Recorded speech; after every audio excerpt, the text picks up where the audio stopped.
বন্ধুরা, আমি বাপের বাড়ি এসেছি রান্না পুজো উপলক্ষে। আমাদের বাপের বাড়িতে রান্না পুজো হচ্ছে শনিবার। আর তার মধ্যে দেখো বাবা চিংড়ি মাছ এনেছে, তো ভাবলাম একটু চিংড়ি মাছটা রান্না করি। আর কেমনভাবে রান্না করি ভাবলাম তোমাদের কাছে একটু শেয়ার করি। তো রান্নাটা তোমরা দেখতে থাকো। আর দেখো, এই যে চিংড়ি মাছ, এই চিংড়ি মাছটাই রান্না করব, তো তোমরা ভিডিওটা দেখতে থাকো। প্রথমেই চিংড়ি মাছগুলো ভালো করে ধুয়ে নিলাম। এবার দেখো, কড়াই বসিয়ে গ্যাসের ওপর তার মধ্যে সর্ষের তেল দিয়ে ভালো করে গরম করে নিলাম। আর যে চিংড়ি মাছগুলো ধুয়ে রেখেছিলাম এবার সেটা ভেজে নেবো ভালো করে, তাই জন্য তেলটাকে ভালো করে গরম করে নিতে হবে। আর চিংড়ি মাছগুলো খুব বেশি ভাজবো না, একটু হালকা ভাজবো। বেশি ভাজলে চিংড়ি মাছগুলো একটু রাবারের মতো হয়ে যাবে, তাই জন্য হালকা ভাজতে হবে। আর দেখো, একে একে আমি কিছুটা কিছুটা করে চিংড়ি মাছ ভেজে নিলাম। কিছুটা চিংড়ি মাছ দিয়ে এবার নুন হলুদ এটা মাখিয়ে রেখেছিলাম, এবার একটা ভেজে একবার তুলে নেবো। তারপরে আর একবারও দিয়ে দিলাম বাকি চিংড়ি মাছগুলো। তো সব চিংড়ি মাছগুলোই আমি ভালো করে ভেজে নেব, তবে এটা খুব হালকা করেই ভাজবে। বেশি ভাজলে এর টেস্টটাও নষ্ট হয়ে যাবে আর এটা একদম শক্ত হয়ে যাবে।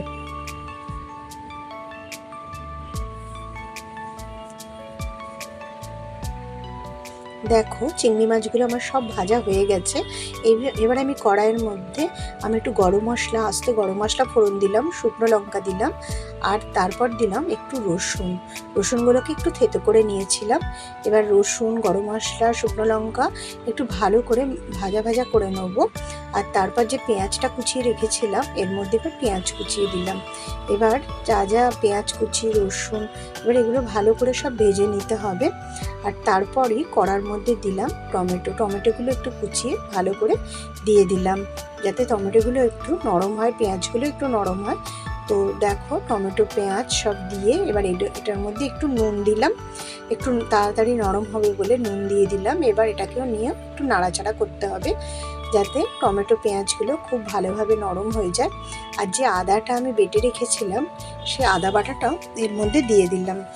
এবার দেখো, এগুলো সব কটা ভালো রকম একটু ভাজা ভাজা হয়ে গেলে আমি এটা মিক্সির মধ্যে পেস্ট করে নেব।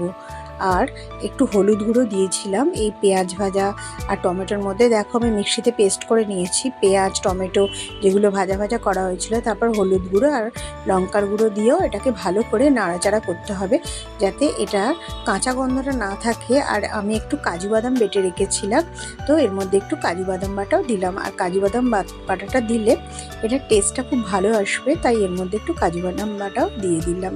আর যে চিংড়ি মাছগুলো ভেজে রেখেছিলাম এবার চিংড়ি মাছটা আমি এর মধ্যে ঢেলে দিলাম।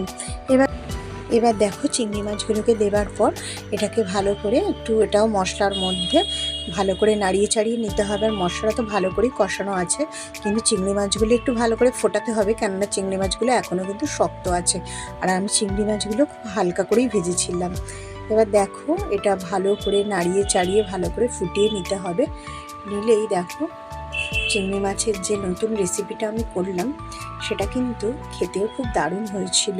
আমি এর মধ্যে কোনো রকমই নারকেলও দিইনি, কিছুই দিইনি। আর দেখো, একটু মিষ্টি দিয়েছি, এটা একটু মিষ্টি মিষ্টি হয় না, একটা মালাইকারি স্টাইলেই। আর লাস্টে একটু ঘি দিয়ে নামালাম। আর তারপর একটু স্ট্যান্ডিং টাইম দিয়েছিলাম, যাতে এটা একটুখানি ঢাকা দিয়ে রাখলাম। এটা কিন্তু খেতে খুব স্বাদ হয় যদি একটু আমরা রান্নার পর একটু সব জিনিস একটু ঢাকা দিয়ে রাখি কিছুক্ষণ। আর তারপর সেটাকে আমি সার্ভ করে দিলাম। তো সত্যি কথাই বলছি, দেখো, চিংড়ি মাছের যে রেসিপিটা করেছিলাম সেটা কিন্তু খুবই ভালো হয়েছিল। আর দেখো, ঘরের রাখা সামান্য উপকরণ দিয়ে আমি রান্নাটা করেছি।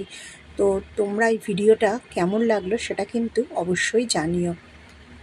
আর অবশ্যই লাইক, শেয়ার আর কমেন্টস করতে ভুলো না।